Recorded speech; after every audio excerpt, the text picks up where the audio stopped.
I think I walked into Apple Store on a Saturday. There was a lot of people, and I have bought and returned 6 iPhones in a row. They were printing 12 receipts, and there was like a pile of receipts on the desk, one for purchase and one for the refund. And in this video, I will tell you why I bought 6 iPhones and what lessons I took from them and I apply right now when I buy new tech. Okay, so there's one thing you need to know about me, that I am a bit of a perfectionist when it comes to tech, and I'm naturally very good at spotting defects. So misaligned frames, color uniformity on the screen, and little things that most people don't pick up on. Now, that may seem like a good thing, but it turns out it's really not, because it is difficult to buy something that I like, so then I have to return it multiple times. And even though I don't do it that often, then I've done it quite a lot in the past. And Apple return policy is so damn good that they almost encourage you to, well, just let's try one more and see what happens. So back to the story. This was, I think, 2015, and this was a store, Apple Store in Toronto, Canada. This was the time when Apple introduced 3D Touch. So this was this new technology that would allow the panel to register how hard you're pressing on the screen and then create this little shortcut. When they did that, what happened is that the top of the screen of almost every iPhone 6s was a little bit darker than the bottom half.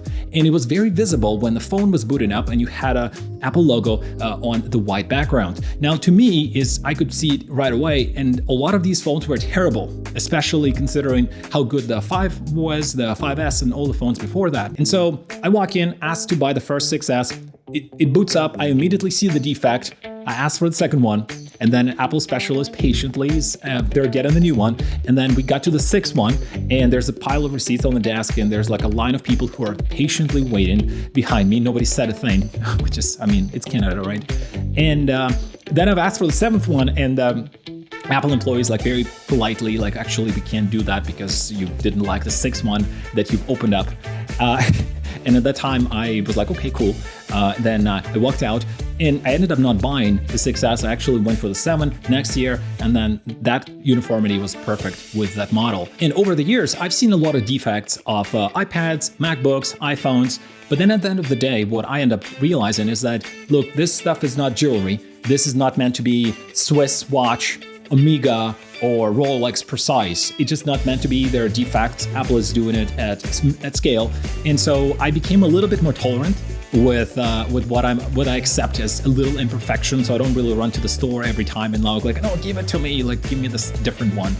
So that helped a lot. Then there's another consideration of the time of how long you keep your phone. I don't really keep my phones more than 2 years, I would say max. And so then it's like, well, yeah, you're gonna use it for 2 years, but it's not like this phone will stay with you for 10 years and this is it. So you have a little bit more flexibility, probably. Thing is, Apple has improved their build quality with specifically phones exponentially. They made the massive leap with iPhone X in 2017. So that was a big improvement from already a phenomenally well-made product.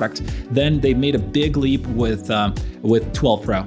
12 Pro was just like built to jewelry spec. It was insane. And then this time they improved it even further with 15 Pro and 15 Pro Max. Just you see how the titanium is bended on the back, the precision of the line, it's the curve on the edge of the phone. It's nuts. Absolutely incredible. And it's so easy to forget how far we've come in terms of build. And now this is the phone that I have bought for my brother. This is a Nokia 88, right? 8800. And this was the phone that came out in 2007. This was the all metal built, incredibly well made for that time. I think $700 or $800, crazy money, which we obviously a lot of people didn't have at that time. And my brother always wanted it, and I found one in France on eBay, so I bought it for him. I was shocked at the gaps in the panels. It was insane. Like, this was just so bad, and the squeaks, and it was so far from this guy.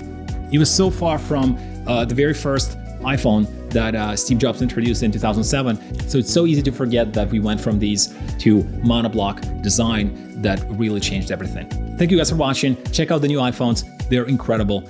And I'll see you in the next one. Peace.